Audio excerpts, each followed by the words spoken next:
There is a moment, and you know this moment well, when your mind turns against you. It happens at 2 in the morning when the room is dark and silent, and yet somehow impossibly loud inside your head. It happens in the middle of a perfectly ordinary Tuesday, when a single thought arrives uninvited and refuses to leave. It happens when you are trying to enjoy a meal, a conversation, a sunset, and something pulls you back into a spiral you cannot seem to escape. What if it goes wrong? What if they leave? What if I fail? What if everything I have built comes apart? What if the worst possible outcome is the one that actually happens? Worry. That relentless, invisible thief that steals your present moment and ransoms it against a future you cannot even see clearly. That constant humming in the background of your life that drains your energy before you have even started your day. That quiet voice that tells you to prepare for catastrophe, to brace for impact, to never fully exhale, because something is always waiting just around the corner. And here is the cruelest part of it all. Most of what you worry about never actually happens. Studies consistently show that somewhere between 85 and 90% of the things people worry about never come to pass. And of the small percentage that do go wrong, people discover they were far more capable of handling it than they had imagined. So the worry was not a preparation. The worry was not a shield. The worry was a tax paid in advance on a debt that never arrived. 2,000 years ago, a group of thinkers gathered in the ancient world and asked a radical question. What if the path to peace is not about controlling the world around you, but about understanding precisely what you can and cannot control, and making that distinction the foundation of your entire life? They were the Stoics. And what they discovered changed philosophy forever. And tonight, right now in this video, it is going to change you.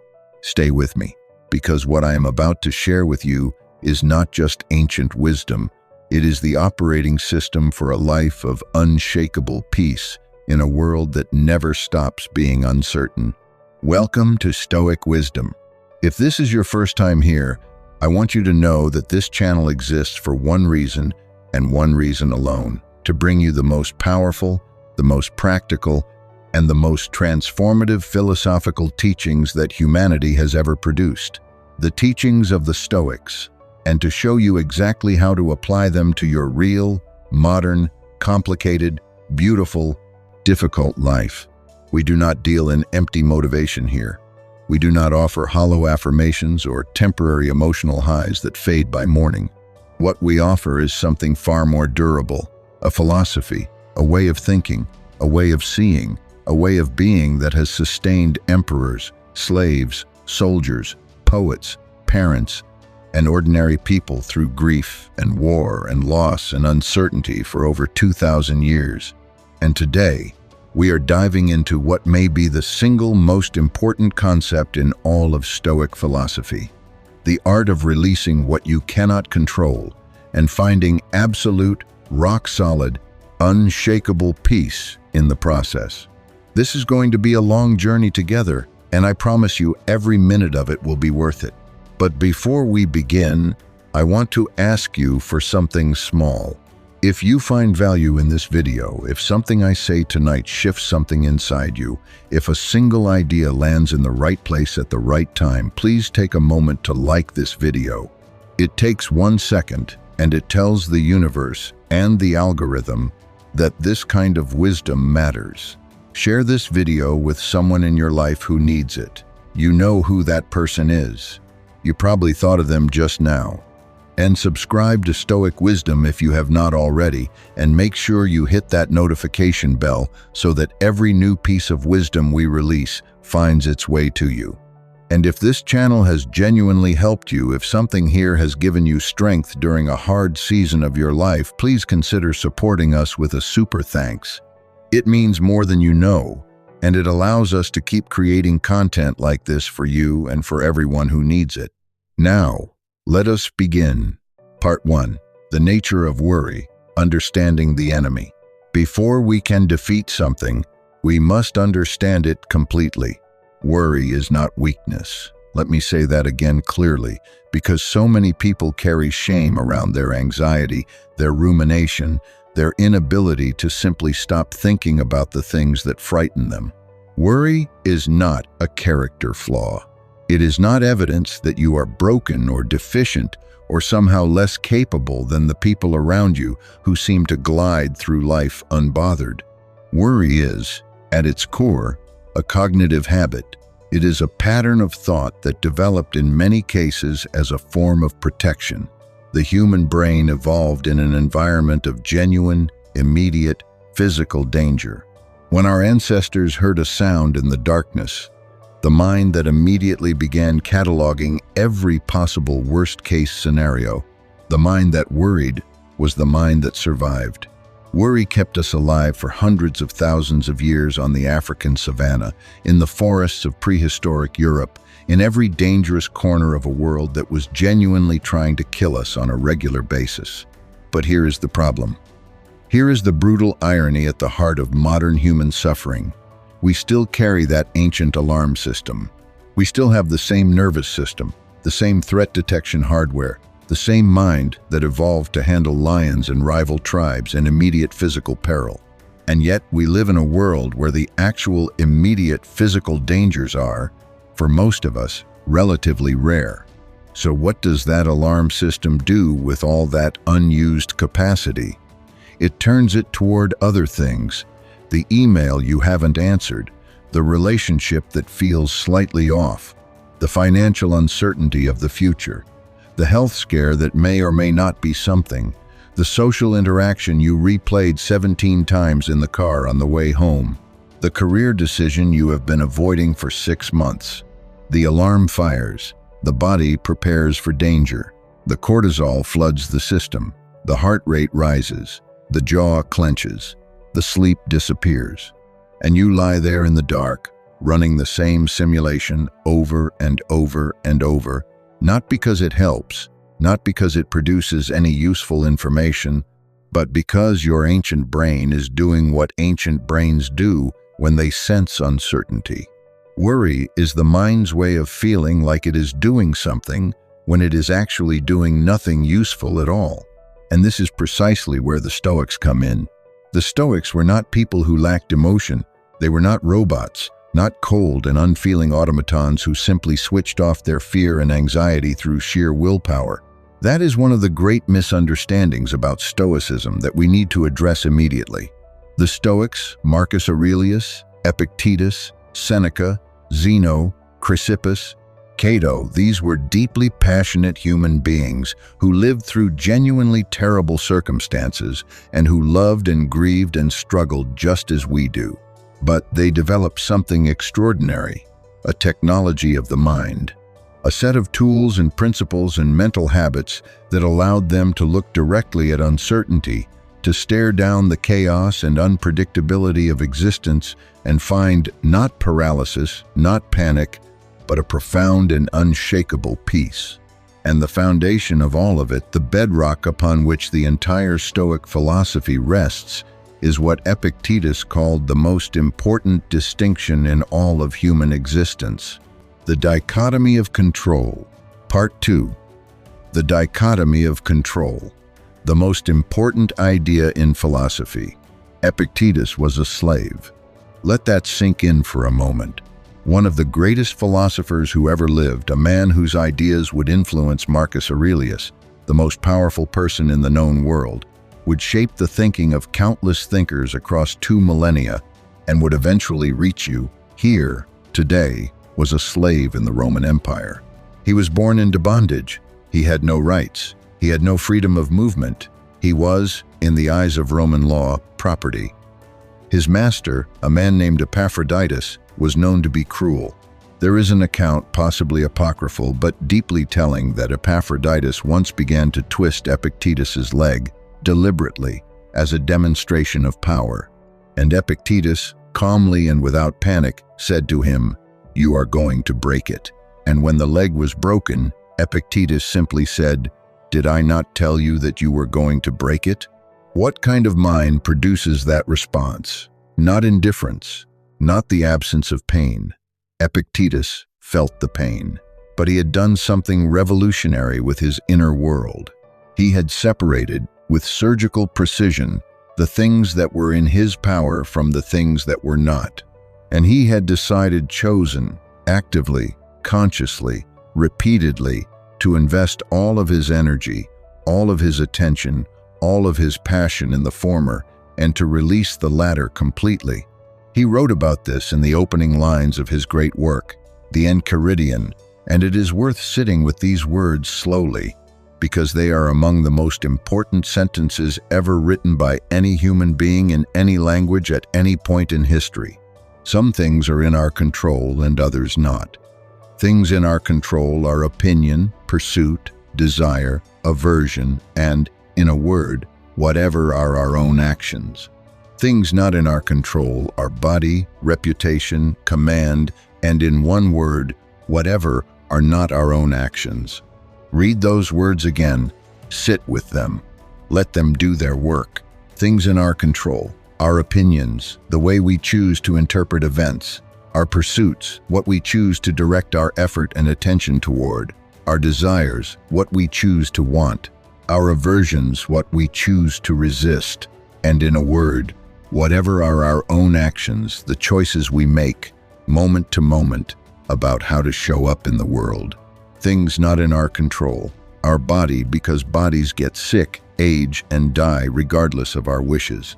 Our reputation, because other people will think what they think, and no amount of manipulation or people-pleasing or performance will ever guarantee their approval. Command, meaning external power, status, what others decide to give us or take from us. And in one word, whatever are not our own actions, the weather, the economy, the behavior of other people, the decisions of governments, the outcomes of events we set in motion. This is the dichotomy, the dividing line, the clean, clear, liberating distinction between what is yours truly, completely, absolutely yours, and what was never yours to begin with. And now, I need to ask you something that I want you to answer honestly, not to me, but to yourself.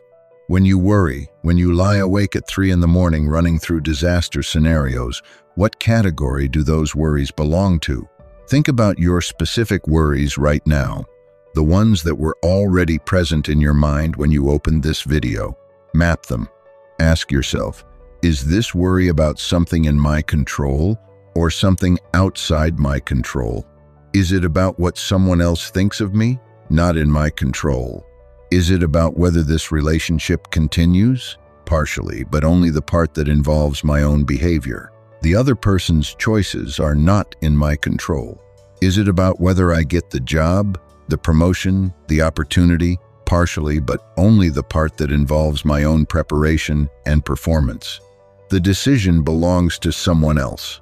Is it about my health? I can take actions, exercise, nutrition, sleep, medical care, but the body does what bodies do. I cannot control all outcomes.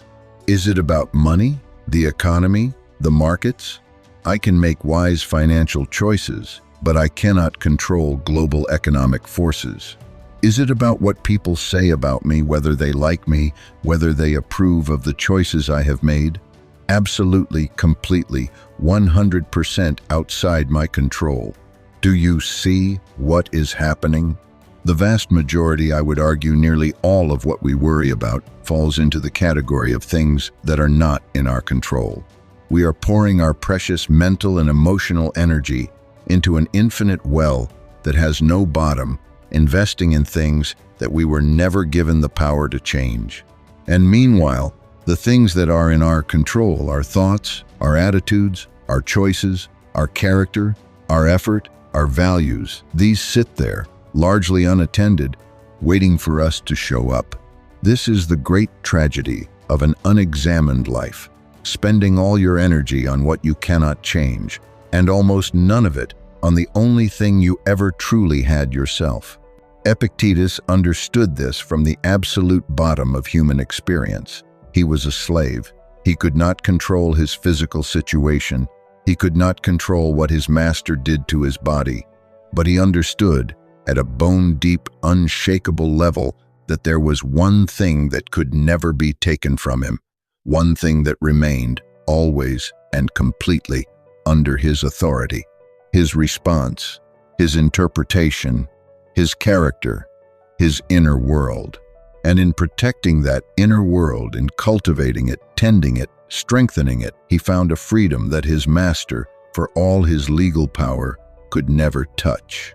Men are disturbed not by the things which happen, Epictetus wrote, but by the opinions about the things, not the events, the opinions about the events. This is everything. Part 3. Marcus Aurelius and the Art of Returning to the Present. Let us travel now from the slave to the emperor, from the man at the absolute bottom of the Roman social order to the man at its absolute pinnacle.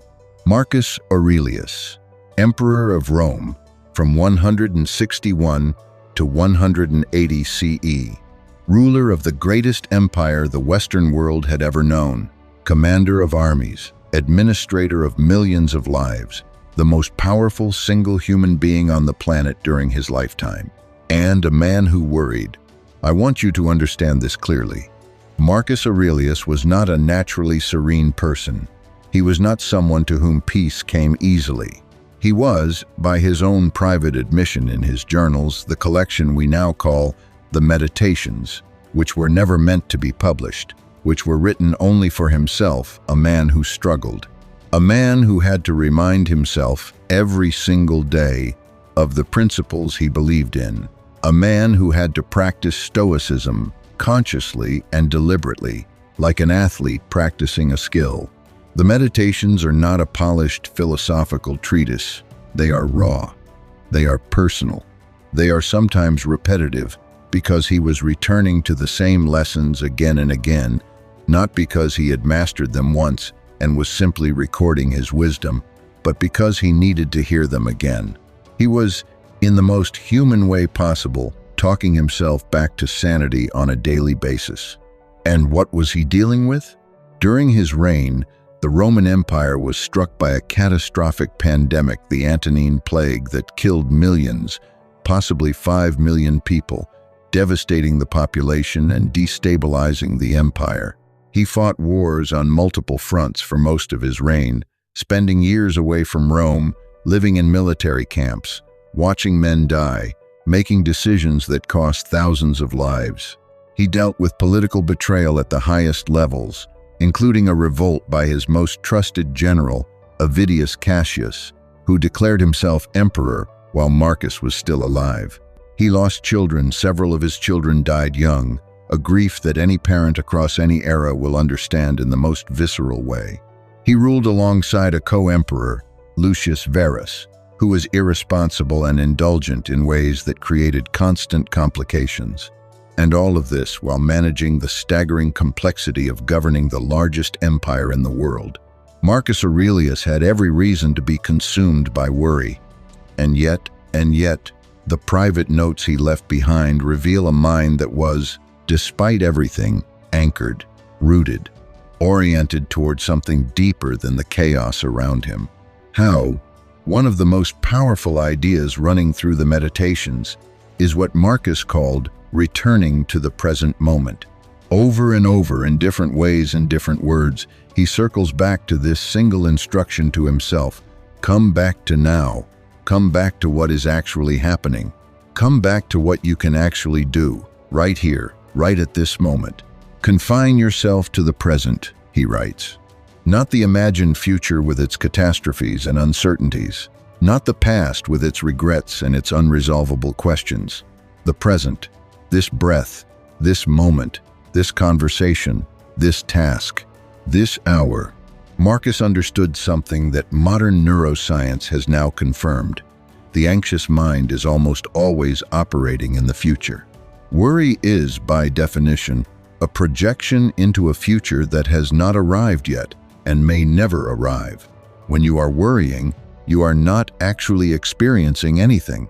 You are simulating. You are running imaginary scenarios in your mind, and your nervous system is responding to those imaginary scenarios as though they are real, flooding your body with stress hormones, activating your threat response, draining your energy and your peace. And the antidote, one of the most powerful antidotes, is to return. Come back. Right now. What is actually happening in this moment? Marcus developed a practice that he returned to repeatedly in the Meditations. When something troubled him, when some external event threatened to pull him into anxiety or anger or despair, he would stop and ask himself a version of this question: is this in my control? If yes, what action can I take right now to address it? If no, why am I disturbing myself over something I cannot change? This is not passivity. This is not giving up. This is the most sophisticated form of energy management ever developed. It is the recognition that emotional energy is finite and precious, that every calorie of anxiety you spend on something you cannot change is a calorie taken away from something you can. He writes, in one of the most famous passages of the Meditations, "You have power over your mind, not outside events. Realize this, and you will find strength. Power over your mind, not over the pandemic, not over the war, not over the betrayal of a friend or the loss of a child or the ingratitude of the people you serve. Power over your mind. And that power, that singular, irreducible, inalienable power is enough. It is more than enough. It is, in the end, the only power that ever truly mattered." Part 4. Seneca and the Tyranny of the Imagined Future. Lucius Annaeus Seneca was a different kind of Stoic from Epictetus and Marcus Aurelius. Where Epictetus was austere and relentlessly disciplined, and Marcus was earnest and self-examining, Seneca was, there is no other word for it, brilliant. Dazzlingly, almost unsettlingly brilliant. A writer of extraordinary power, a thinker of staggering range, a man whose prose leaps across 2,000 years and lands in your chest like something written yesterday. Seneca also had a complicated life. He was wealthy, fabulously so, which created tensions with his philosophical teachings about simplicity that he acknowledged openly. He was a political advisor to the Emperor Nero, one of the most unstable and murderous rulers in Roman history, which placed him in constant danger. He was exiled, recalled, elevated, suspected, and ultimately ordered to kill himself by the very emperor he had served, which he did, famously, with remarkable composure. But before all of that, Seneca wrote letters, hundreds of letters to his friend Lucilius. And in those letters, collected in the work known as the Letters on Ethics, or the Epistulae Moralis, he produced some of the most profound, most readable, most immediately applicable wisdom on the subject of worry and anxiety that any human being has ever written. One letter in particular stands out. In letter 5, Seneca writes about the concept he calls imaginaria, mala, imaginary evils, the monsters we manufacture in the caverns of our own minds, the disasters we rehearse so thoroughly that they begin to feel inevitable, even though they exist only as projections, as fears, as the dark creativity of an anxious imagination. We suffer more in imagination than in reality, Seneca writes. Let me repeat that. We suffer more in imagination than in reality. Think about your own experience of worry. Think about the weeks of anxiety before an important presentation, a difficult conversation, a medical result, a financial deadline, and then think about how very, very often the actual event, when it finally arrived, was not as bad as the weeks of anticipation. The conversation that you dreaded turned out to be awkward but manageable. The medical result that you feared turned out to be something treatable. The presentation that you lost sleep over turned out to be something you handled with more grace than you expected. The suffering that actually happened in the real world, one day, maybe two. The suffering that happened in the mind, in advance, in that tormenting rehearsal of catastrophe, weeks, months, sometimes years. End quote. 1, 7, 20, 20, 20, 20, 20, 20, 20, 20, 20, 20, 20, 20, 20. We suffer more in imagination than in reality. Seneca identified 3 distinct temporal traps that cause human suffering. The first is the trap of the past, living in regret, rehashing what went wrong, re-experiencing pain that has already finished. The second is the trap of the future, living in anticipatory dread, worrying about what might go wrong, suffering in advance over disasters that may never materialize. The third, and most subtle, is a trap he describes as a kind of scattered presence, not quite in the past, not quite in the future, but not really in the present either, just floating, unmoored. Chronically, distracted, omnia, lucili, aliena sunt, tempus tantum nostrum est, he writes to Lucilius. Everything, Lucilius, belongs to others. Time alone is ours. Time is the only thing that is truly yours. And when you spend your time lost in worry about a future you cannot control, you are throwing away the one resource that cannot be recovered, cannot be earned back, cannot be replaced. Seneca was obsessed with time in a way that strikes modern readers as urgent, almost desperate, and yet strangely liberating. He was not obsessed with it out of anxiety, but out of a fierce love for the present. He wanted to live, really live, in every hour. And he understood that worry, that constant mental rehearsal of imagined catastrophe, was the single greatest thief of lived time. He also wrote something that I want you to carry with you long after this video ends. He wrote about the practice of preparing for difficulty, not through panic or catastrophizing, but through a deliberate, calm, philosophical rehearsal of what might go wrong. He called this practice the premeditation of adversity, and it is one of the most powerful tools in the entire Stoic toolkit. But we will return to that later. First, I want to talk about something even more fundamental. Part 5. The illusion of control. Why we worry about things we cannot change. Here's a question worth sitting with for a moment. If we know rationally, intellectually, consciously, that worrying about things we cannot control is useless, why do we keep doing it? This is not a simple question, and the answer is not because we are weak or because we lack discipline. The answer is far more interesting and far more compassionate than that. We worry about uncontrollable things because worry creates the feeling of control.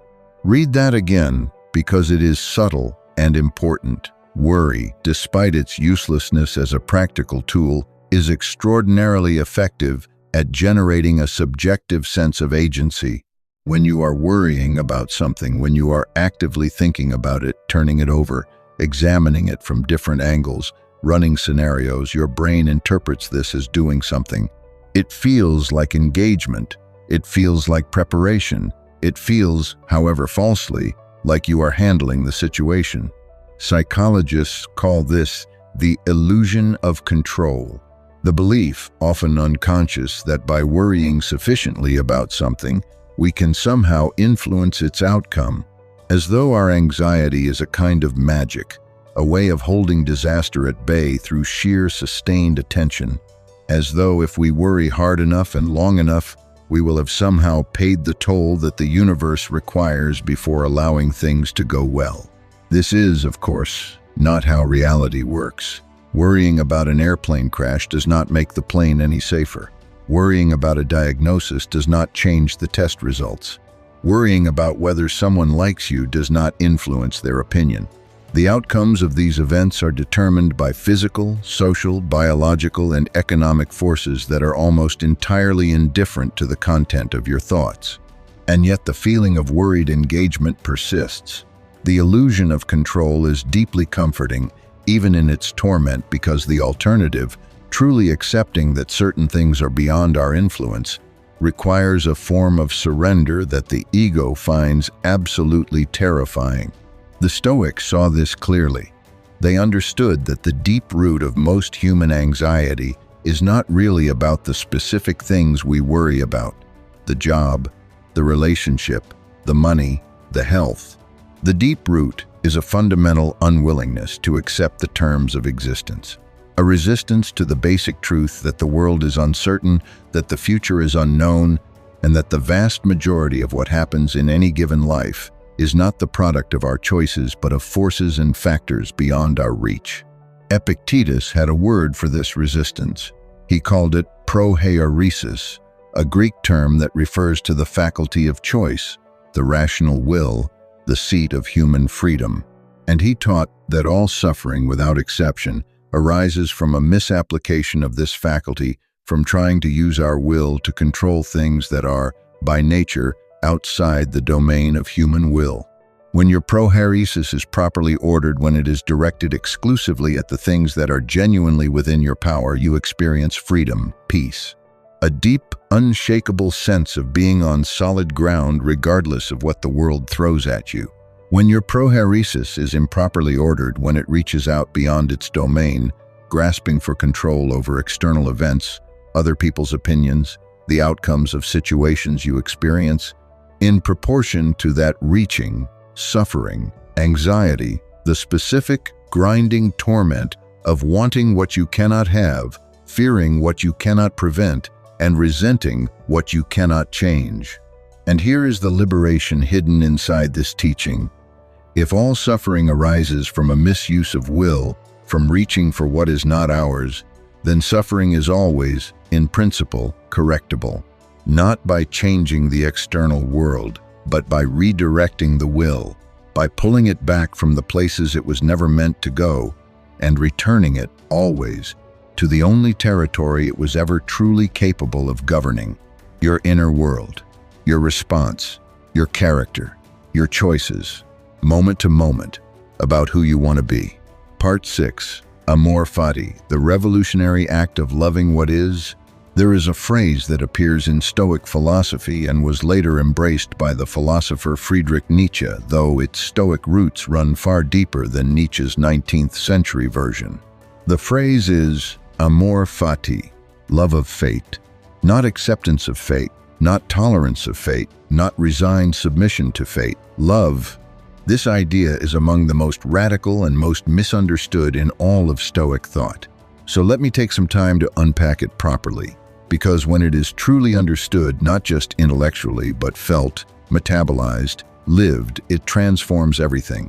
Amor Fati begins with a recognition. The recognition that everything that has ever happened to you, every loss, every failure, every disappointment, every moment of pain, every rejection, every humiliation, every unexpected turn was, in a sense, necessary. Not necessarily in some grand cosmic plan, not because of divine intervention or karma or fate in a mystical sense, but in a more straightforward, almost mechanical way. It happened. It is part of the complete picture of your life. It is, in the most literal possible sense, what made you who you are. The relationship that ended devastatingly, that heartbreak, taught you something. The business that failed, that failure, refined your judgment. The friendship that turned into betrayal, that experience clarified your discernment. The health crisis that shock reorganized your priorities in ways that would not have happened otherwise. The period of poverty or struggle or uncertainty, that season, built a resilience and a resourcefulness that comfort never could have. This is not toxic positivity. I am not asking you to pretend that painful things are not painful or to perform gratitude you do not feel. Stoicism has no interest in dishonesty about emotional experience. Marcus Aurelius cried when he lost people he loved. Epictetus wrote unflinchingly about the suffering of his enslaved existence. Seneca, in his letters, is raw and honest about grief and fear and struggle. Amor Fati is not the pretense that everything is fine. It is something far more powerful. It is the decision to look at your entire life, including and especially the parts that were hard, that were unfair, that were not what you would have chosen, and say, "This is mine. This is the material I was given. This is the clay that my life is made of. And I will not waste a single moment in useless resentment of what is, when that same moment could be used in the active creation of what can be." Marcus Aurelius expressed this differently, but with equal power. He wrote, "The impediment to action advances action. What stands in the way becomes the way. The obstacle does not block the path. The obstacle is the path. When something goes wrong, when the plan fails, when the circumstance shifts, when the thing you were counting on does not materialize, the Stoic response is not to collapse in despair or rage against the universe, or sink into anxious catastrophizing. The Stoic response is to turn directly toward the obstacle and ask, "What is this teaching me? What door is closing that will force me to find a better one? What is this situation asking of me that I would not have found without it?" This reframing is not naive. It is, in fact, one of the most sophisticated cognitive tools that human beings have developed for navigating a world that refuses to follow our preferred scripts. Because here is the truth that Stoicism keeps returning to, from a dozen different angles and in a dozen different forms. The world does not owe you the specific set of circumstances you prefer. The universe operates according to its own logic, its own physics, its own vast and impersonal causality. Things will go wrong, people will disappoint you, plans will fail, health will falter, relationships will change, money will fluctuate, certainty will prove elusive. This is not a design flaw. This is the design. And Amor Fati is the courageous decision, and it is a decision made actively, repeatedly, consciously to love the design, not just tolerate it, not just accept it with gritted teeth and clenched jaw, but genuinely, wholeheartedly, fiercely love it, including every difficult chapter, because all of it, the whole tangled, imperfect, surprising, heartbreaking, beautiful mess of it, is yours. Part 7. Premeditatio Malorum, the ancient art of negative visualization. One of the practices that often surprises people when they first encounter Stoicism is this. The Stoics actually thought it was wise to imagine bad things happening, not to catastrophize, not to spiral, not to ruminate, but to deliberately, calmly, and briefly visualize difficulty in advance as a form of preparation, gratitude, and emotional inoculation. This practice is called Premeditatio Malorum, the premeditation of evils. And far from being a pessimistic exercise, it is one of the most psychologically sophisticated and genuinely liberating tools in the entire Stoic tradition. Seneca described the practice clearly. He wrote to Lucilius, "Let us prepare our minds as if we had come to the very end of life. Let us postpone nothing. Let us balance life's books each day. The one who puts the finishing touches on their life each day is never short of time." The idea is this. Most of our anxiety comes from the assumption that things will remain as they are, that what we have will continue, that the people we love will always be there, that the comforts and securities and pleasures of our current life are permanent fixtures rather than temporary gifts. And when something does go wrong, when the loss comes, when the change arrives, when the thing we took for granted is suddenly gone, we are caught completely unprepared, and the grief and panic are overwhelming. The Premeditatio Malorum is an antidote to this false assumption of permanence. Here is how to practice it. Sit quietly, in a space where you will not be interrupted. Take a breath, and then, with your eyes either open or closed, allow yourself to imagine gently, without panic, with philosophical distance, some of the things you currently have that could someday be lost. Your health, your relationships, your financial security, your home, your work, the people you love. Not to dwell in fear, not to sink into anxiety, but to ask yourself, if any of these were gone tomorrow, truly, permanently gone, how would I feel? What would I have wished I had appreciated more fully? What would I wish I had said, done, experienced, savored while it was still here?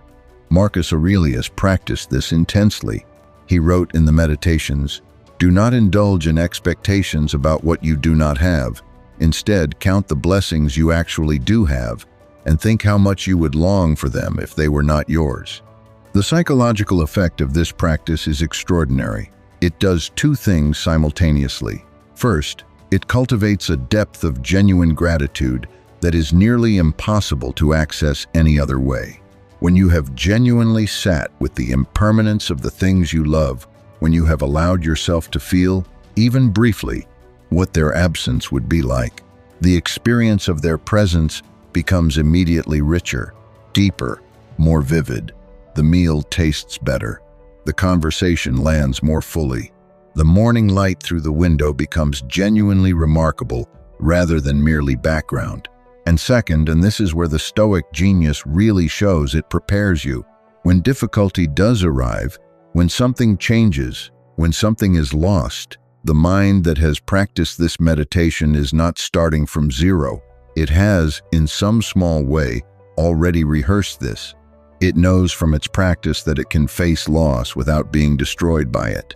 It knows that difficult things can be endured, and that endurance itself reveals a strength that comfort never could have shown us. This is the opposite of chronic worry. Chronic worry takes us to worst-case scenarios uncontrollably, obsessively, and uselessly, generating fear without preparation. Premeditatio Malorum takes us there deliberately, briefly, and philosophically, generating readiness and, paradoxically, peace. The person who has genuinely sat with the impermanence of everything they love does not spend their days in anxious clinging. They spend their days in grateful presence, because they understand not just intellectually, but in their bones that none of it was ever guaranteed, and that the fact that it is here, now, is already a kind of miracle. Part 8. The view from above, zooming out to find perspective. There is another Stoic practice that Marcus Aurelius returned to repeatedly in the Meditations, and that I find, in my own experience and in my observation of others who study Stoicism, to be one of the most instantly effective tools for dissolving anxiety and worry. It is called the view from above, and it is exactly what it sounds like. Imagine for a moment that you could rise, that you could lift out of your body, out of the specific, particular, immediate situation that is troubling you, and begin to ascend. Higher and higher, the way a bird rises on a thermal, the way a satellite climbs through the atmosphere, the way the view through an airplane window changes as the ground falls away, and the details become patterns, and the patterns become landscape, and the landscape becomes simply earth. From above the building where you are sitting right now, you can see the street, the neighborhood, the town. Higher still, and you can see the city, the river, the mountains, or the coastline. Higher still, and you see the continent, the vast sweep of land and water. Higher still, much, much higher, and you see the planet, a blue sphere, impossibly beautiful, hanging in blackness. And from that distance, from that vast perspective, the thing that was consuming you this morning, the email, the argument, the fear about money, the worry about what someone thinks of you, the anxiety about a meeting, a relationship, a decision, can you see it from up here? Marcus Aurelius wrote, "How many a Chrysippus, how many a Socrates, how many an Epictetus have time already swallowed up?" He was doing the view from above in time as well as space. He was reminding himself constantly, as if he needed the reminder to be repeated, that every person who had ever seemed enormously important, every crisis that had felt world-ending, every triumph and catastrophe and public drama had been swallowed by time. That history, in its long sweep, levels all things. That the Roman Empire itself, the greatest political structure in the Western world, the thing he gave his entire life to governing and defending, would not last forever. And if even that, even the most powerful empire humanity had yet produced, was temporary, then what did that say about the specific thing that was troubling him today? This is not nihilism. I want to be careful here, because there is a version of this exercise that slides into a dark and counterproductive place. Nothing matters, so why bother? That is not the Stoic message at all. The Stoic message is precisely the opposite, because this moment, this day, this choice, this relationship, this kindness, this effort, however small and temporary in the vast sweep of time, is what we have. The impermanence does not diminish it. The impermanence is what makes it precious. Marcus was not trying to convince himself that nothing mattered. He was trying to free himself from the specific, distorted, anxiety-inflated magnitude that our worried minds assign to our problems. He was restoring proportion. He was seeing things as they actually are, not through the magnifying glass of anxiety, which makes every difficulty enormous and every uncertainty terrifying, but through the clear, clean lens of perspective. From the view from above, your worry becomes its actual size, not the catastrophic thing it felt like in the dark at 3 in the morning, but the actual, proportional, handleable thing it is. And once you can see a problem in its actual size, not amplified by fear, not distorted by catastrophizing, you can usually see quite clearly what, if anything, can actually be done about it, and what cannot be done about it, and therefore what is simply not worth carrying. Part 9. The River of Time Impermanence as Liberation. There is a metaphor that Marcus Aurelius returned to again and again in the Meditations, and it is one of the most beautiful and most psychologically potent images in all of Stoic writing. He compares time to a river, not a still pond, not a lake, but a river, always moving, always changing, never the same water twice in any moment. And he says that everything, every person, every situation, every triumph, every catastrophe, every joy, every sorrow is carried along in this river. Nothing stays, nothing persists. The river moves, and everything in it moves with it. He writes, "Time is a river of vanishing moments, and its current is swift."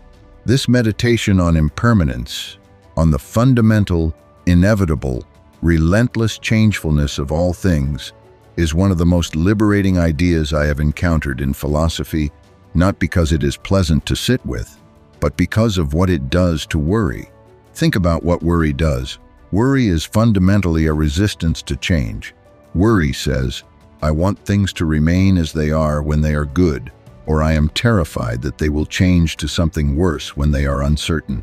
Worry is the mind's desperate, futile attempt to freeze the river, to hold the moment in place, to stop the flow, to guarantee that tomorrow will look like today, or like the preferred version of tomorrow that we have constructed in our minds. But the river does not stop. It has never stopped. It will never stop. Everything your worrying mind is trying to preserve, protect, and prevent from changing it is already in motion. The relationship, the career, the health, the money, the reputation already flowing, already changing, already becoming something slightly different with every passing hour. Not because anything has gone wrong, but because this is simply and completely what existence is. Movement, change, flow. Now, the anxious mind hears this and experiences it as a threat. More evidence that nothing is safe, that nothing can be counted on, that the ground is always shifting. But the Stoic mind hears this and experiences it very differently. Because if everything is impermanent, if the river always moves, then the difficult things are impermanent too. The painful chapter, the anxious season, the period of struggle or uncertainty or grief, these too are in the river. These too are moving. These too will become something else. And this is the paradox at the heart of the Stoic acceptance of impermanence. When you stop resisting the flow, when you stop fighting the river, stop trying to control what is by nature uncontrollable, the experience of being in the flow changes completely. What was terrifying becomes manageable. What was overwhelming becomes simply what is happening. And what is simply happening can be engaged with, responded to, navigated. It can be, in the deepest Stoic sense, lived. Heraclitus, one of the pre-Socratic philosophers who deeply influenced early Stoicism, said something that has echoed through Western philosophy ever since. You cannot step into the same river twice. The river is never the same water, and you are never quite the same person. Both are always changing, always flowing, always becoming. And in that shared becoming, in that shared movement, there is a strange and wonderful freedom. You are not a fixed thing in a hostile world, trying to protect your permanent self from inevitable change. You are a flowing thing in a flowing world, and your nature and the world's nature are the same nature. And when you understand this, really understand it, not as a concept but as a felt sense, the anxiety softens, the grip loosens, and the river carries you forward, as it always was going to, into whatever comes next. Part 10. The Stoic sage, an ideal worth aiming for. The Stoics had a concept they called the sage, the sophos in Greek, the sapiens in Latin, the perfectly wise person, the human being who has so thoroughly internalized and embodied Stoic principles that they are completely immune to the disturbances of fortune, completely at peace regardless of external circumstances, completely governed by reason and virtue in every thought and action. Now, the Stoics themselves acknowledged that the sage was an ideal, perhaps impossible to fully achieve. Chrysippus, one of the great early Stoic thinkers, suggested that the sage might appear in the world only as rarely as a phoenix. Marcus Aurelius never claimed to be a sage. Epictetus never claimed to be a sage. Seneca famously wrote that he was not a sage and will not be one, a confession of honest humility from a man who understood the gap between knowing what is right and consistently doing it. But the sage serves a crucial philosophical function. It is a North Star, an ideal toward which we orient our development, knowing we may never fully arrive, but finding enormous value in the direction itself. And the most defining characteristic of the Stoic sage, the quality that more than anything else distinguishes this idealized figure from the anxious, reactive, externally driven behavior of ordinary life is this: the sage does not worry. Not because the sage has no awareness of difficulty or danger, not because the sage has disconnected from reality or achieved some kind of transcendent indifference, but because the sage has achieved what the Stoics called apatheia, a word that does not mean apathy in the modern sense, but rather the absence of pathological passions, the absence of irrational disturbances, the absence of the kinds of anxious, raging, desperate emotional reactions that arise when we mistake our preferences for necessities, our desires for rights, our wishes for guarantees. The sage still feels, still has what the Stoics called eupatheiai, good emotional responses: joy instead of pleasure, caution instead of fear, wishing instead of desire. These are the rational, proportional, appropriate emotional responses of a mind that is properly oriented. They are distinguished from their pathological counterparts. Not by their intensity, the sage can feel things very deeply, but by their basis in reality and reason, rather than illusion and irrational expectation. So, what does this have to do with you in your very real, very unsage life? Everything. Because the sage is not the destination, it is the direction. And every single step you take in that direction, every moment when you catch yourself worrying about something outside your control and redirect your attention to what is actually yours, every moment when you choose your response rather than reacting automatically, every moment when you practice gratitude for the impermanence of what you have, every moment when you choose virtue over comfort and truth over convenience is a step toward that North Star. You will not become the sage, none of us will, but we can become more sage-like. We can, over time and with practice, expand the territory of our inner peace and shrink the territory that worry occupies. And that expansion, even a small one, changes everything. Part 11. Practical Stoicism. Daily tools for releasing what you cannot control. Let us get deeply practical now, because philosophy without practice is just poetry, beautiful and moving, but not transformative. The Stoics were adamant about this. They were practitioners first, theorists second. And I want to give you a set of concrete, actionable, immediately applicable tools for releasing worry about what you cannot control. These are not quick fixes. They are practices, which means they require repetition, consistency, and patience. But if you commit to them, if you actually use them, not just understand them intellectually, they will change your relationship with worry in ways that nothing else I know of can match. The first tool, the Dichotomy Journal. Every morning before your phone, before the news, before the conversations and demands of the day, spend 10 minutes with a notebook and a simple 2-column exercise. In the left column, write everything that is currently on your mind. Everything you are worried about, anxious about, or preoccupied with. Do not filter or organize, just let it come out. Empty your mental cache completely onto the page. Now, go through each item and ask the single most important question in Stoic philosophy.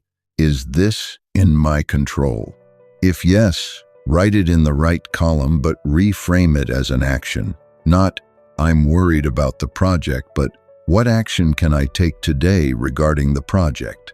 Not, I'm scared about the relationship, but how can I show up authentically in the relationship today? If the item is genuinely, honestly outside your control, then circle it, acknowledge it, and then draw a single line through it. Not with anger or denial, but with deliberate philosophical release. This is not mine to carry. I release it. What you will discover over time is that the number of items in the "in my control" column is much smaller than you expected, and the number of items you are crossing out, releasing, letting go is much larger. And that crossing out, simple as it sounds, is a physical enactment of the Stoic principle. The body and the mind work together. The act of drawing that line is an act of release. The second tool, the evening review. Before you sleep each night, Epictetus recommended a brief review of the day. 3 questions, simple ones. What did I do today that was in accordance with my values? What did I do today that was not? What can I do differently tomorrow? Not as a punishment, not as a spiral of self-criticism, but as a calm, honest audit, the kind a good doctor runs on a patient with care and without judgment. You are checking in with yourself. You are holding yourself accountable without cruelty. The great danger in the evening review is turning it into rumination, replaying mistakes, with the volume of self-criticism turned up to maximum. If you find yourself doing this, redirect. 1 moment per item, a brief acknowledgement and a brief correction, then forward. Seneca wrote to Lucilius about his own version of this practice. When the light is out and my wife has fallen silent, I examine my entire day and retrace what I did and said. I hide nothing from myself, I omit nothing. This nightly accounting keeps you honest. It keeps your inner life coherent. It prevents the accumulation of unexamined choices that, over time, quietly corrode your sense of integrity and peace. The third tool, the pause. This is perhaps the simplest and most immediately applicable tool in the entire Stoic toolkit. And it requires nothing, no notebook, no special time, no preparation, only your attention. Between stimulus and response, create a pause. Something happens. An email arrives that triggers frustration. A comment is made that feels like an attack. A situation shifts in an unwelcome direction. A worry presents itself with urgency. Before you respond, before you react, fire off the email, make the call, sink into the spiral pause. 1 breath, 3 seconds, whatever you can manage. In that pause, ask yourself, what is happening here that is within my control? And what response is most in alignment with the person I want to be? Marcus Aurelius practiced this constantly. He wrote about the importance of stepping back from the impression, the automatic, unexamined emotional reaction to an event, and choosing deliberately how to respond. Not suppressing the feeling, but not surrendering to it either. Creating space between what happens and what you choose to do about it. Viktor Frankl, the Holocaust survivor and psychiatrist who later described his experiences in concentration camps, articulated something remarkably Stoic without having studied Stoicism.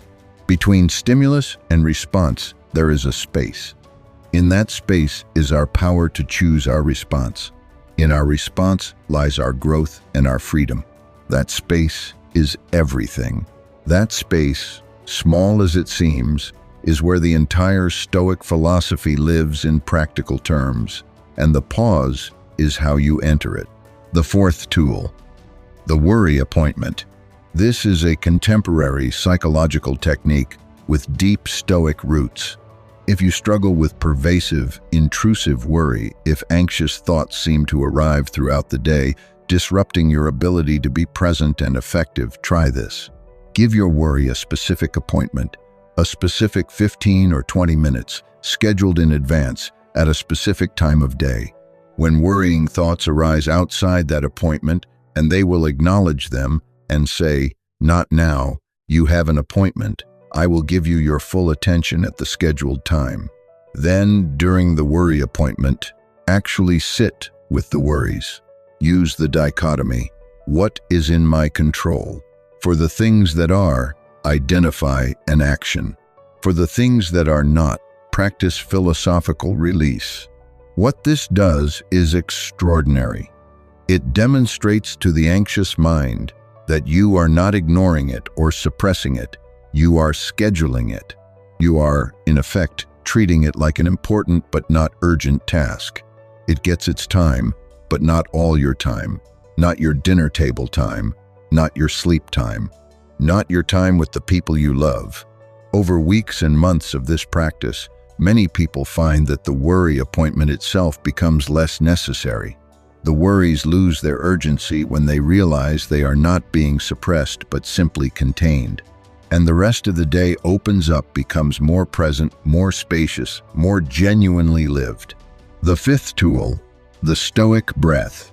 Before the pause, before the journal, before any other practice, there is always the breath.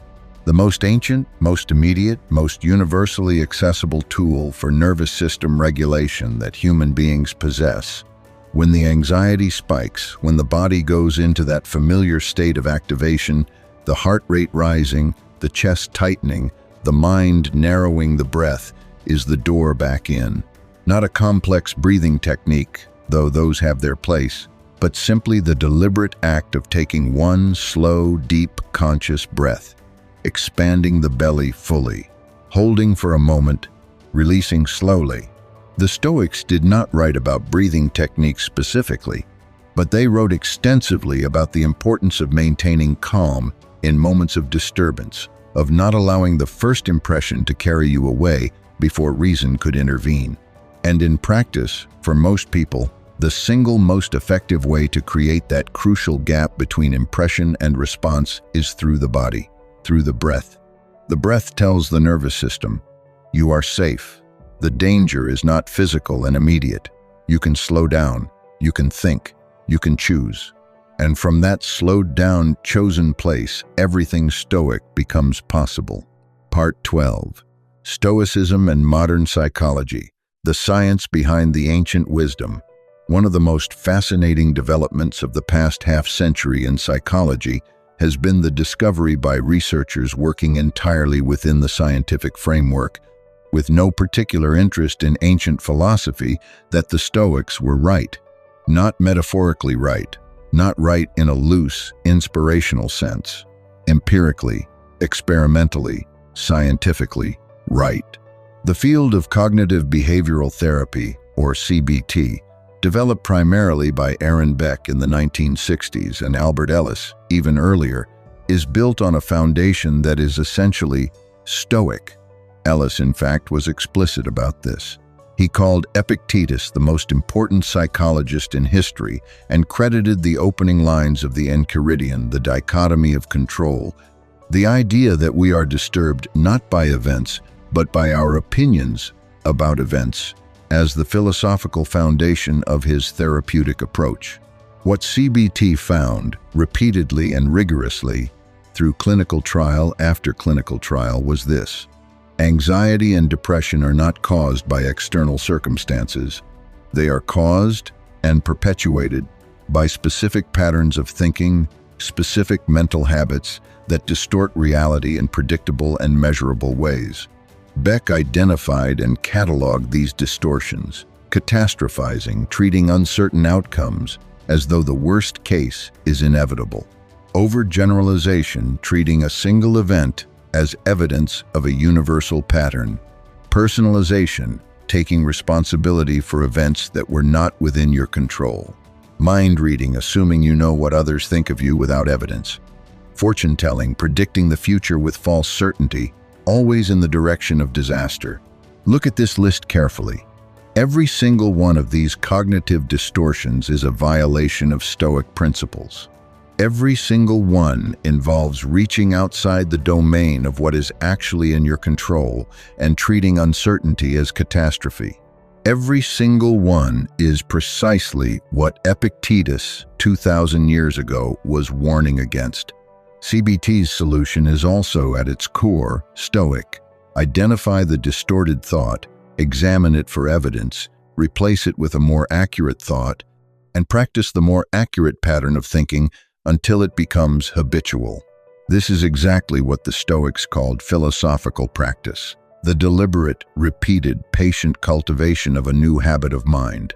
Not a one-time insight, but a daily discipline. Not an arrival, but a practice. More recently, acceptance and commitment therapy, or ACT, has added another layer to this that is even more explicitly Stoic. ACT's foundational insight, developed by psychologist Stephen Hayes and his colleagues, is that much of human suffering comes not from the content of difficult thoughts and feelings, but from our relationship with them, from the way we fight them, avoid them, try to suppress or control them. The ACT approach says, you do not need to eliminate your difficult thoughts and feelings.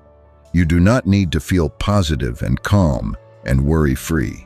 You just need to stop giving your difficult thoughts and feelings the authority to govern your behavior.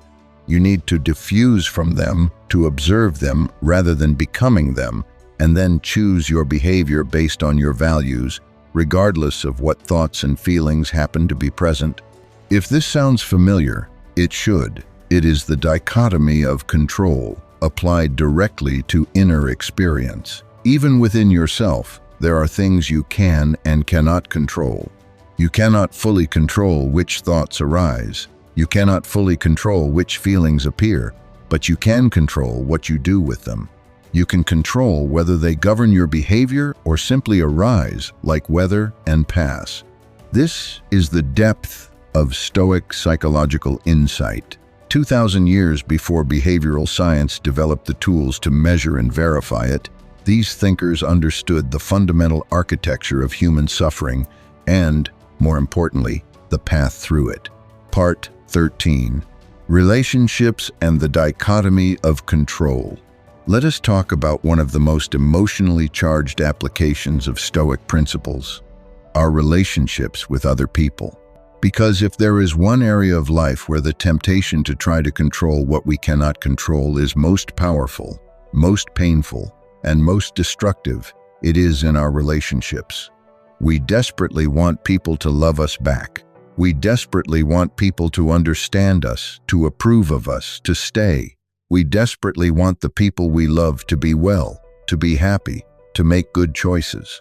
And when they do not, when they are indifferent or unkind, when they misunderstand us, when they choose to leave, when they hurt themselves in ways we cannot prevent, the suffering that arises from our attempt to control these uncontrollable things is, for many people, the deepest and most persistent pain of their lives.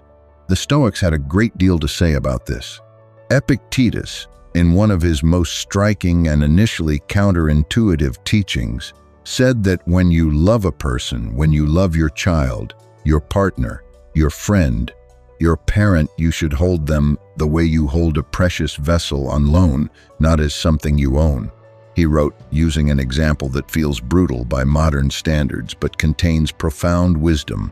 When you kiss your child goodnight, whisper in your heart that this child is mortal.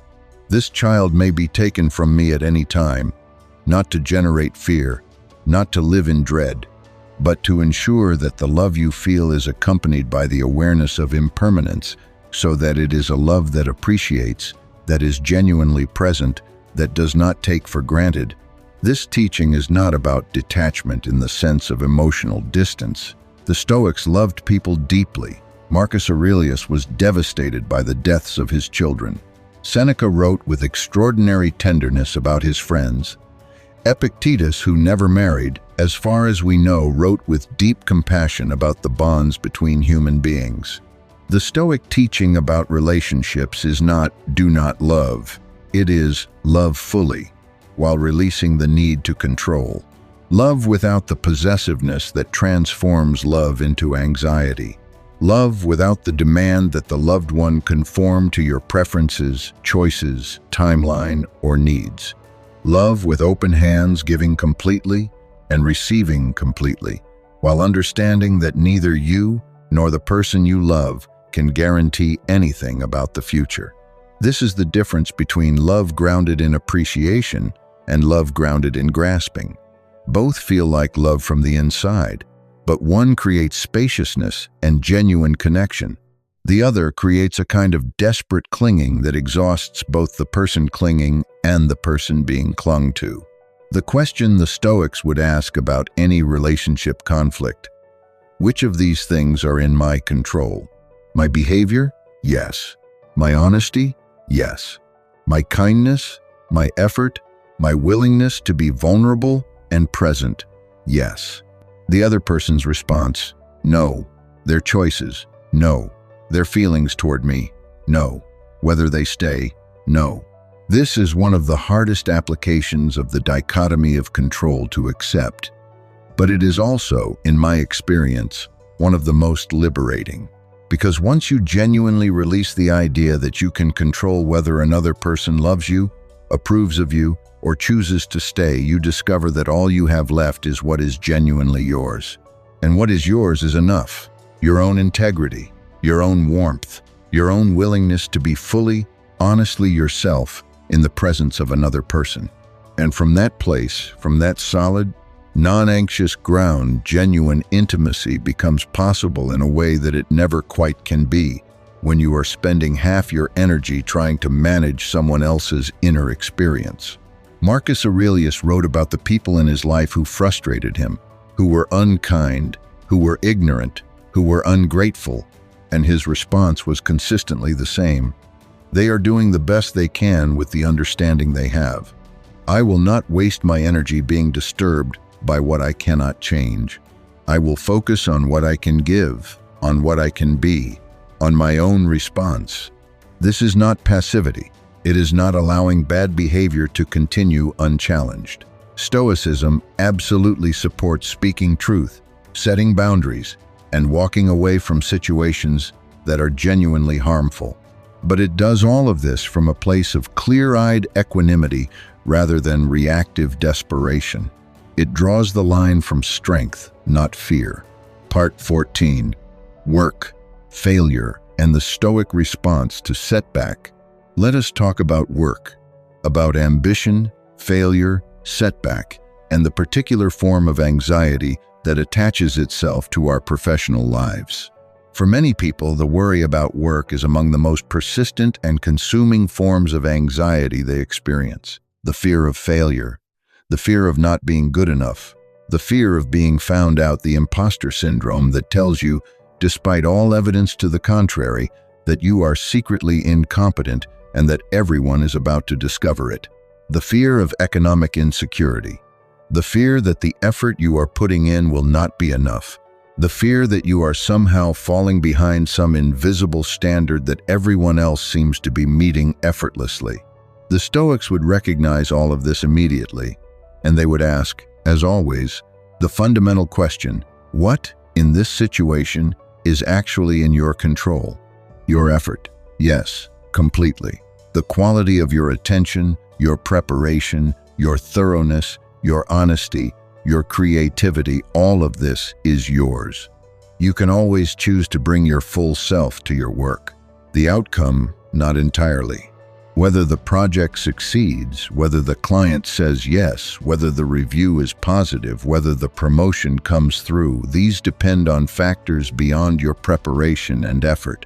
The economy, the timing, other people's preferences, the particular constellation of circumstances that happens to be present at the moment of decision. The Stoics drew a crucial distinction between what Epictetus called preferred indifference and true goods.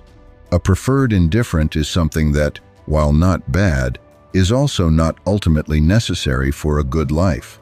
Success, wealth, reputation, recognition, these are preferred indifferents. You can pursue them. It is reasonable to prefer having them. but they are not the basis of genuine well-being, and losing them cannot touch the true goods, which are internal: your character, your integrity, your values, your capacity for wisdom and virtue.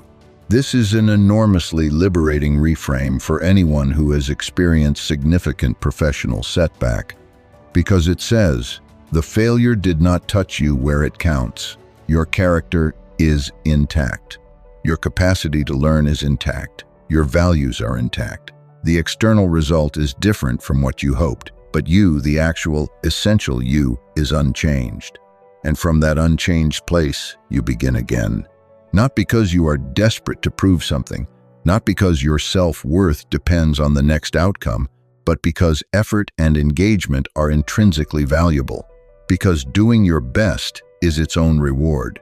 Because the work itself, engaged with fully and honestly, is a form of living well regardless of where it lands. Seneca's great insight about failure was this: you cannot fail at being a person of integrity.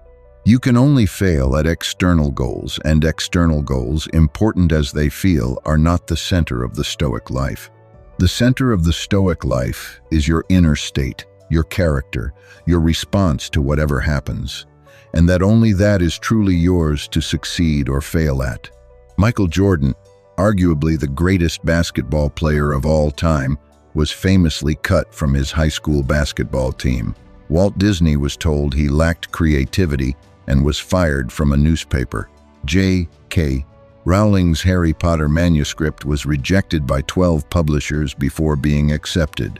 The Wright brothers were ridiculed as delusional before their aircraft lifted off at Kitty Hawk. I am not sharing these as feel-good success stories. I am sharing them as illustrations of the Stoic principle.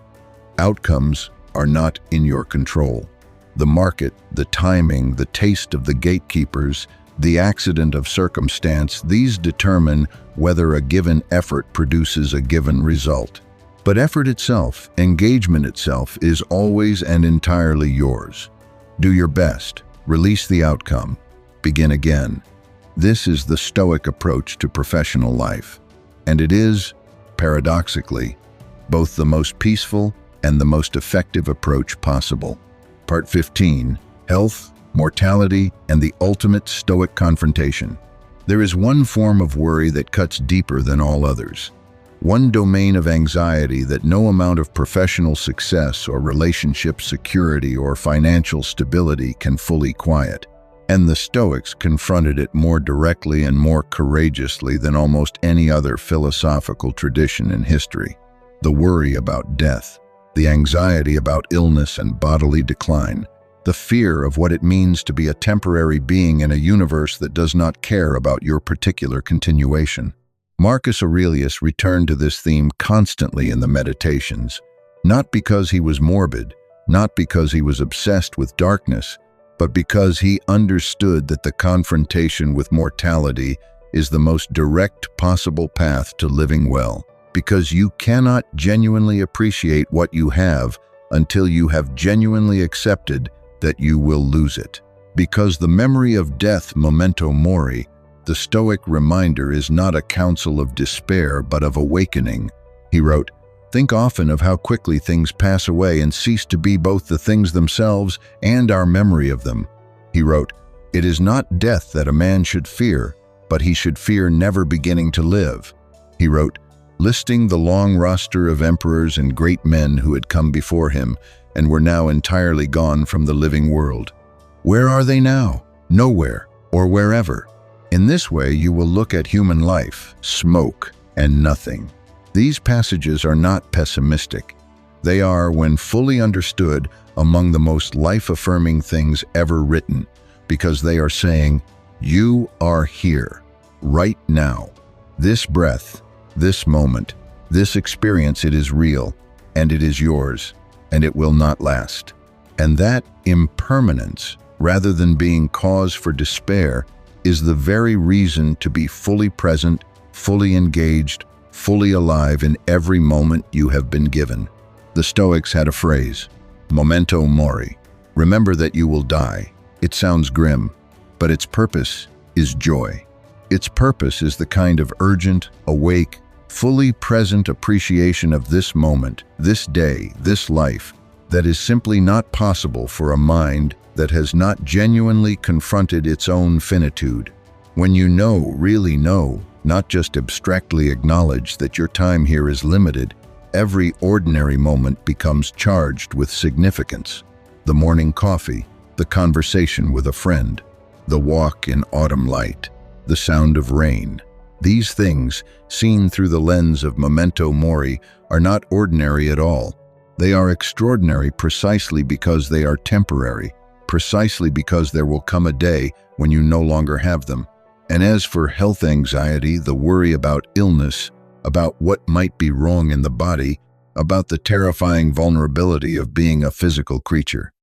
The Stoic teaching is not to ignore physical symptoms or to refuse medical care.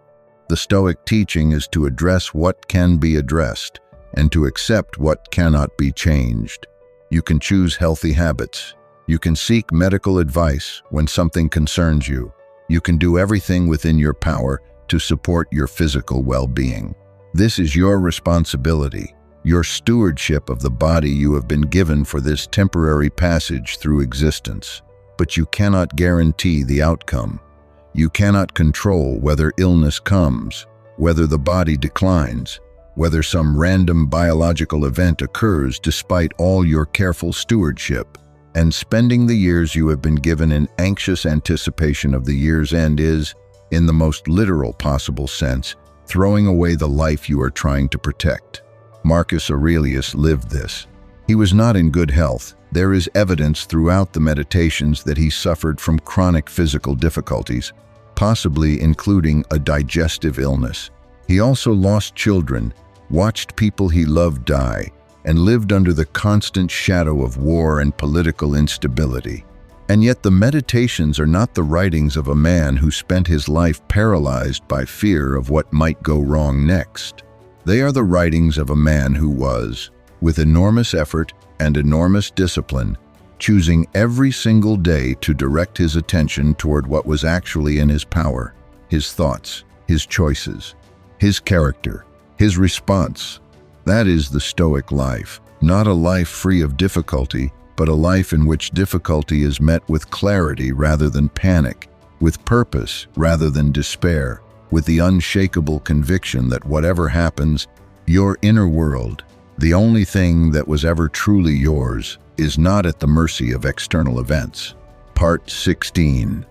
Building a Stoic life, long-term practices and commitments. We have covered an enormous amount of ground in this video.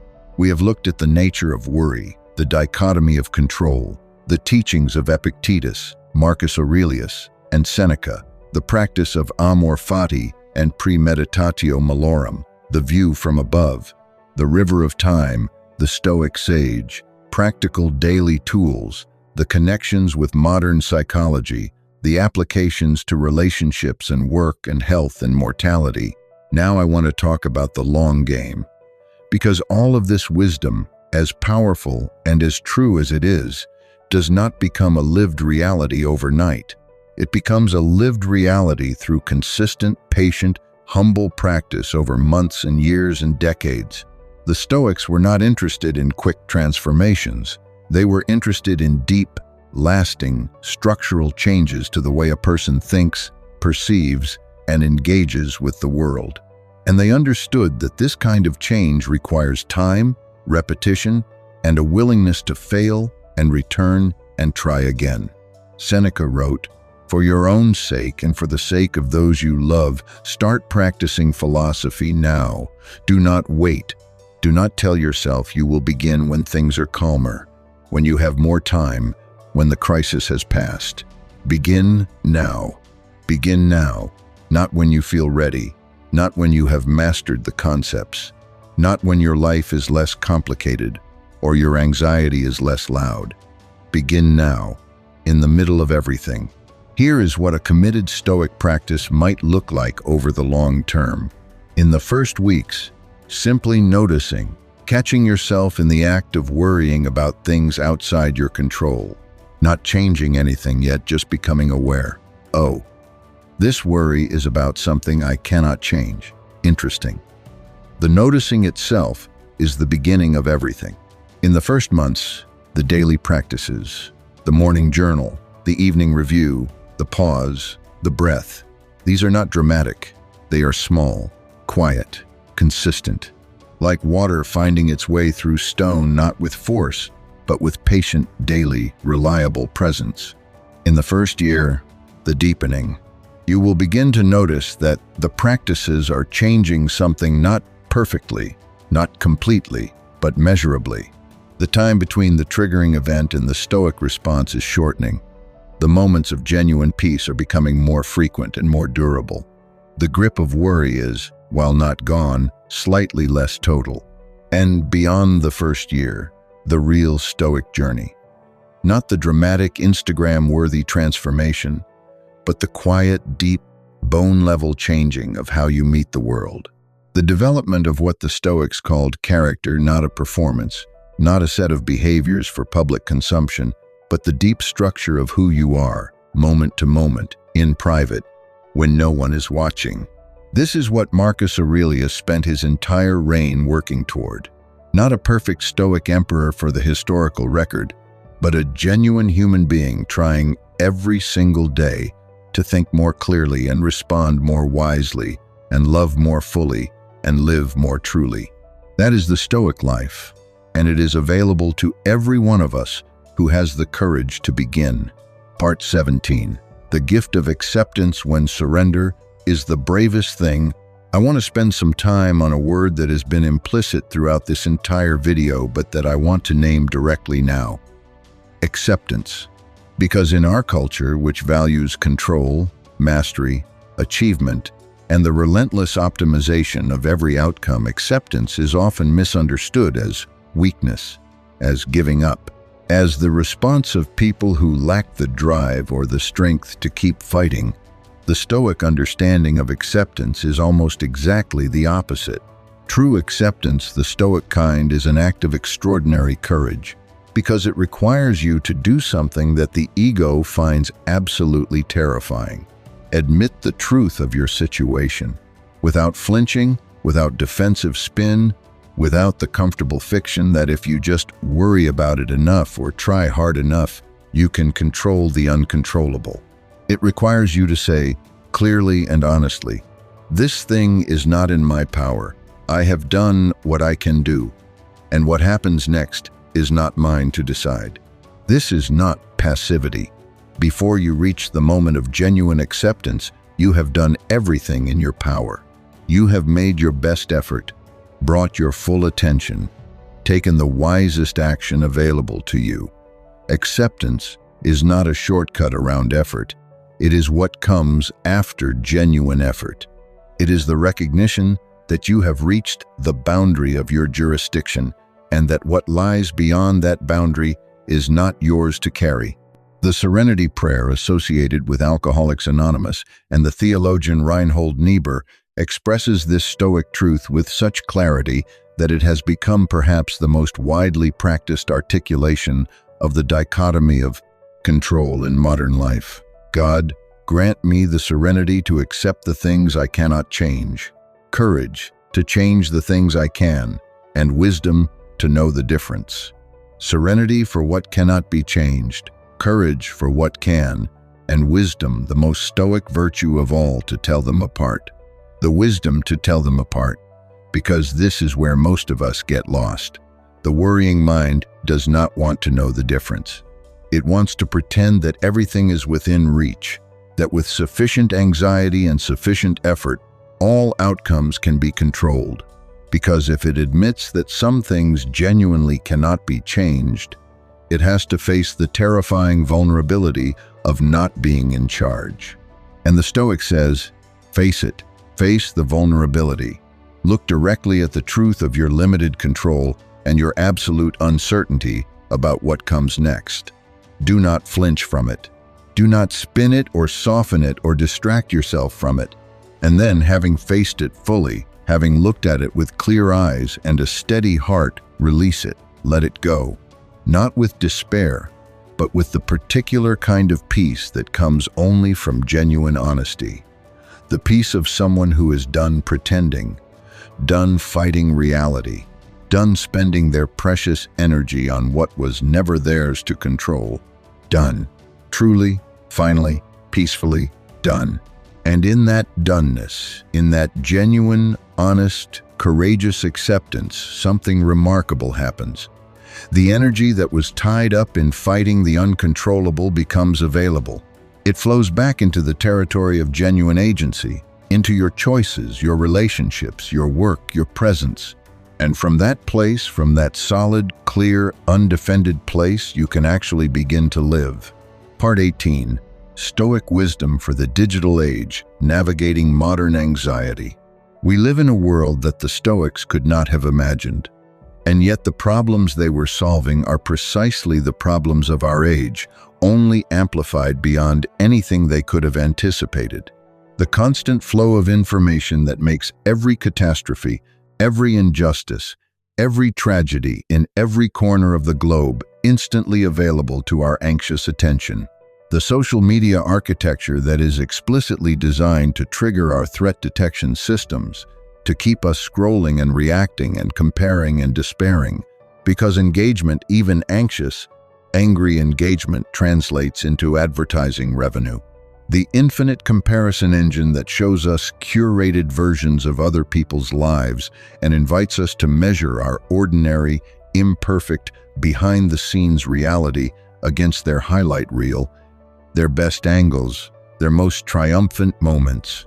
The always-on work culture that colonizes the spaces where our nervous systems used to rest and recover.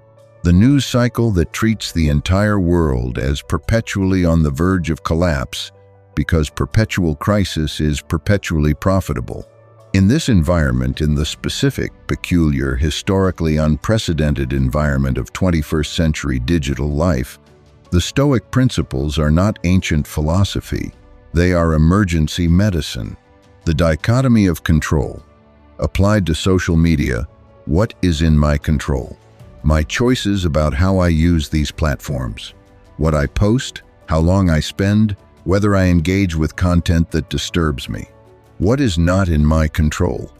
The algorithm, other people's posts, the engagement numbers, what strangers say about me online, the overall culture of the platform. You can influence the algorithm with your choices, but you cannot control it. You can post thoughtfully, but you cannot control how others receive it. The Stoic practice in the digital age is simple but demanding. Curate your inputs deliberately and ruthlessly. What are you feeding your mind? What does a day's worth of media consumption leave you feeling? More informed and engaged? Or more anxious, more outraged, more overwhelmed? Marcus Aurelius could not have anticipated Netflix or Twitter or the 24-hour news cycle, but he wrote something that applies perfectly.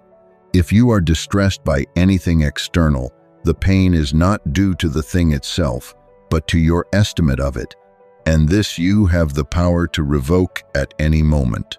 Your estimate of it, your choice about what to attend to, your decision about which things deserve your precious, irreplaceable attention and which are simply noise, important feeling, urgency signaling noise, but noise nonetheless. The Stoic, in the digital age, practices deliberate attention management. They choose their information diet with the same care they would choose their physical diet, understanding that what you consume, in both cases, becomes the material your mind and body are built from. They take regular breaks from all of it. They create spaces of silence and presence, the digital equivalent of what the Stoics called retreat. Marcus Aurelius wrote about the importance of inner retreat, of finding, within yourself, a place of quiet that cannot be colonized by external noise. In the modern world, this inner retreat is more necessary and more difficult than ever, and the practices of meditation, of time in nature, of quiet reading, of genuine conversation without devices, of time spent simply being rather than consuming or performing, these are the modern equivalents of the Stoic retreat. And they hold the principles at the center, because principles are the anchor. When the current of the modern world is strong and fast and relentless, When everything is designed to pull your attention into anxious reactivity, you need something solid to hold on to, something that does not move with every wave. The Stoic principles are that something. They have not changed in 2,000 years because the fundamental architecture of human experience has not changed.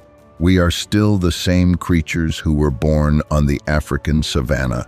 We still have the same nervous systems, the same fears, the same capacity for both suffering and wisdom, and the same path through the suffering through attention, acceptance, and deliberate choice still works. Part 19. Letters to Your Future Self, a Stoic exercise in perspective. I want to share with you a practice that I find deeply powerful and deeply Stoic in its essence, even though it is not explicitly described in any ancient Stoic text. I call it the letter to your future self. Here is how it works. Think of a worry that is currently consuming you. Something you are genuinely anxious about, something that has been taking up significant mental space, something that feels urgent and heavy and concerning. Now, imagine yourself 1 year from now, 5 years from now, 10 years from now. From the vantage point of that future self, looking back at the present moment, how does this worry look? How significant does it seem? Has the feared outcome materialized? And if it has, how did you handle it? And if it has not, what was the worry actually for? You cannot answer these questions with certainty. That is the point. The future is unknown. But the exercise of projecting forward and looking back has a remarkable effect on present moment anxiety. It restores the view from above. It reminds you that you have survived every difficult moment so far, that the things that seemed absolutely catastrophic at the time, the heartbreak, the failure, the humiliation, the loss, they did not, in the end, destroy you. And there is real evidence in your own history, real, lived, personal evidence that you are more resilient than the anxious voice in your head gives you credit for. Seneca wrote something beautiful about this. He wrote to Lucilius, "Recollect that the things which have afflicted you in the past have in most cases lost their power to afflict you, and recollect further that the present, too, will in most cases lose its power." The things that have afflicted you in the past have in most cases lost their power to afflict you. Think about your own history with this. The worst moment of your life at age 16, how much power does it hold today? The heartbreak of your early 20s, have you survived it? The professional failure that felt like the end of everything, are you here, now, having survived it? You are. You are here. Every hard thing you have lived through has been, by definition, survivable. You have proof of this. In your own body, in your own memory. You have been tested and have endured, not perfectly, not without scars, but endured. The Stoics would ask you to remember this, not as a reason for complacency, not as evidence that nothing can touch you, but as genuine, evidence-based reassurance that the catastrophe your anxious mind is predicting is far less likely to destroy you than it feels like it will. That you carry within you, already built through the accumulation of everything you have already been through, a resilience that is real and substantial in yours. Trust that, not naively, not blindly, but as a Stoic trusts their training, because that is what it is. Every hard thing you have lived through was, in retrospect, training. And you have already trained more than you know. Part 20. The practice of virtue, the only true protection against worry. We have arrived at the final and deepest layer of the Stoic response to worry. We have talked about tools and practices and reframes and principles. But underneath all of it, beneath every technique and every meditation and every journaling exercise is something more fundamental. The Stoics believed, with unshakable conviction, that the only genuine protection against the vicissitudes of fortune, against the ups and downs of an unpredictable world, is virtue. The cultivation of character, the development of the specific qualities of mind and heart that make a person genuinely and consistently good. The 4 cardinal virtues of Stoic philosophy are wisdom, courage, justice, and temperance. And the Stoics did not regard these as nice additions to an otherwise functional life. They regarded them as the foundation of life itself, the only true goods, the only things that, once genuinely possessed, cannot be taken from you by any external force. Wisdom, the ability to see clearly, to distinguish what is genuinely important from what only seems important, to understand the dichotomy of control at a lived, habitual level, to navigate difficulty with clarity rather than panic. Courage, the willingness to face what needs to be faced, not the absence of fear, but the decision to act rightly despite fear. The willingness to speak the truth, even when silence is easier. The willingness to accept the reality of your situation, even when denial is more comfortable. The willingness to sit with uncertainty rather than fill it with false assurance. Justice, the commitment to treating others rightly. Not because you will be rewarded for it, not because anyone is watching, but because it is simply the right way to be. The Stoics believe deeply in our interconnectedness, that we are, as Marcus wrote, made for each other, and that right action toward others is not a sacrifice, but an expression of our deepest nature. Temperance, the practice of self-regulation, not asceticism for its own sake, but the discipline of not being enslaved by your desires, your fears, your impulses. The freedom of being able to choose your response rather than being driven by compulsion. These four virtues, practiced consistently over a lifetime, build something that no external circumstance can shake. They build character, and character, Stoic character, is the deepest and most durable antidote to worry that has ever been identified. Because here is the thing about character. When your sense of self and well-being is genuinely grounded in who you are and the quality of your choices, the integrity of your values, the consistency of your response, then the external world loses most of its power to threaten you. Yes, you still experience difficulty. Yes, you still feel pain. But the pain does not shake your foundations, because your foundations are not out there in the unpredictable world. They are in here. In you, in the settled, deep, practiced knowledge of who you are and what you stand for. Marcus Aurelius expressed this with characteristic directness. You have power over your mind, not outside events. Realize this, and you will find strength. You have power over your mind. That is your territory. Tend it, cultivate it, protect it. Build something extraordinary inside it, the kind of character that nothing and no one can take from you, and you will find that worry, that ancient, exhausting, futile reaching for control over what was never yours to control, gradually loosens its grip. Not all at once, not perfectly, not in some dramatic moment of enlightenment, but day by day, choice by choice, breath by breath, it loosens. And what you find underneath it, what has been there all along, waiting for you to stop long enough to notice it, is peace. Real, earned, unshakable, wisdom-sourced peace. That is the Stoic promise. Not a painless life, not a life without uncertainty, not immunity from loss or failure or heartbreak, but a life in which you meet all of it, from a place of genuine inner strength. And that is a life worth living. Part 21. Putting it all together, your Stoic roadmap. Before we reach our conclusion, let me give you a clear, consolidated roadmap of everything we have covered. A practical guide you can return to whenever you need it, as a reminder of what to do when worry arrives. When you notice worry arising, move through these steps.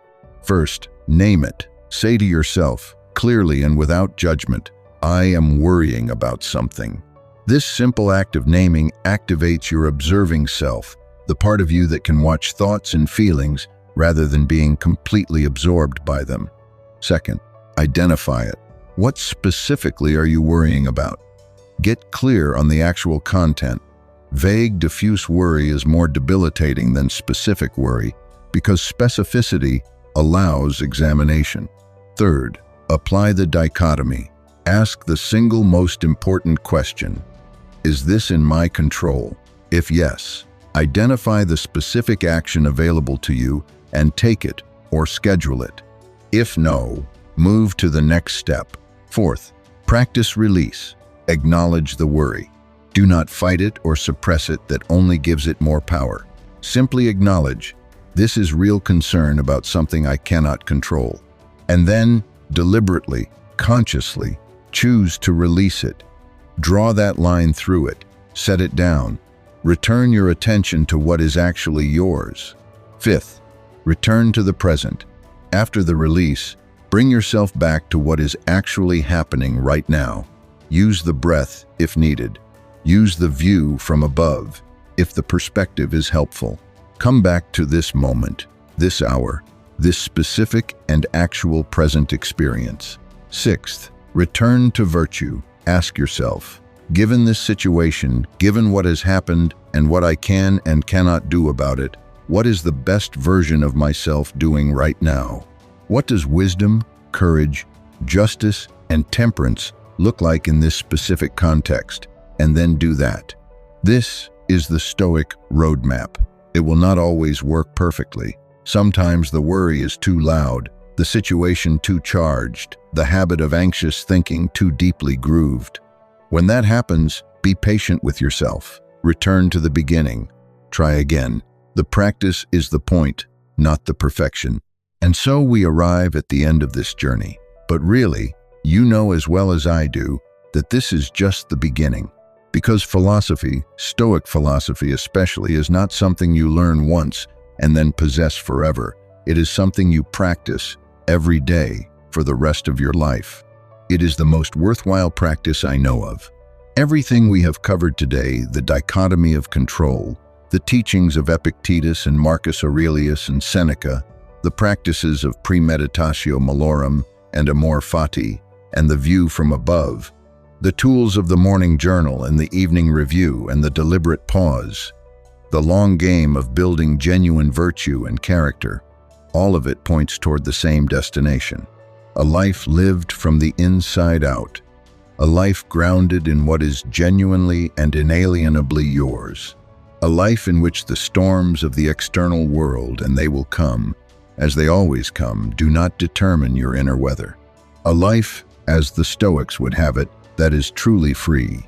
Not free from difficulty, not free from loss or uncertainty or pain, but free from the particular suffering that comes from trying to control what was never yours to control. Free from the exhausting, futile, dignity-diminishing work of worrying about the uncontrollable. Free to be fully here, fully present, fully engaged with this one irreplaceable, unguaranteed, luminous moment of existence. That is the gift the Stoics are offering you, and it has been sitting here, waiting for you, for over 2,000 years. Take it. The Stoics understood something that I hope you will carry from this video as the single most important idea we have explored. You have, right now, in this moment, everything you need to begin living well. Not everything you might want, not the perfect circumstances, the perfect relationships, the perfect health or security or certainty, but everything you need, your mind, your capacity for reason, your power of choice, your ability to look at this moment and decide, clearly and freely and courageously, who you want to be in it. That is enough. That is more than enough. That is, in the truest Stoic sense, everything. Live well, think clearly, choose wisely, release what is not yours to carry, and meet each new moment with the steady, grounded, open-hearted courage that is and has always been your deepest nature.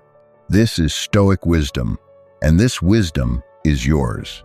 Before I let you go, I want to remind you, if this video moved something in you, if any part of this journey shifted your perspective or gave you a tool you needed, please take a moment right now to like this video.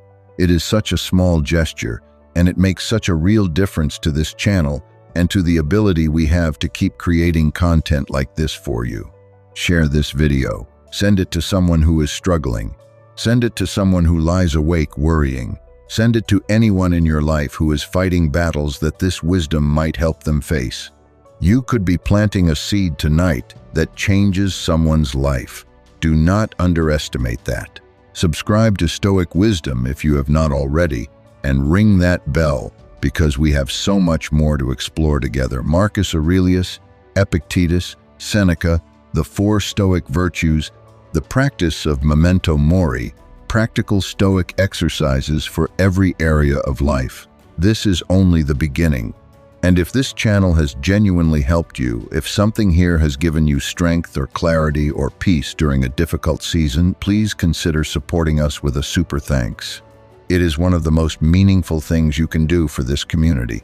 It tells us that this work matters, and it allows us to keep showing up week after week with the depth and the quality and the care that you deserve. The Stoics said, "The obstacle is the way." Whatever you are facing today, whatever you are worrying about, whatever feels uncertain or frightening or out of your control, that very thing is your invitation.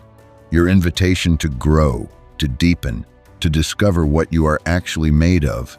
Go meet it, with open eyes, with a steady heart, and with the unshakable knowledge that the only control you ever truly needed, the only jurisdiction that has ever truly mattered, was always, always yours.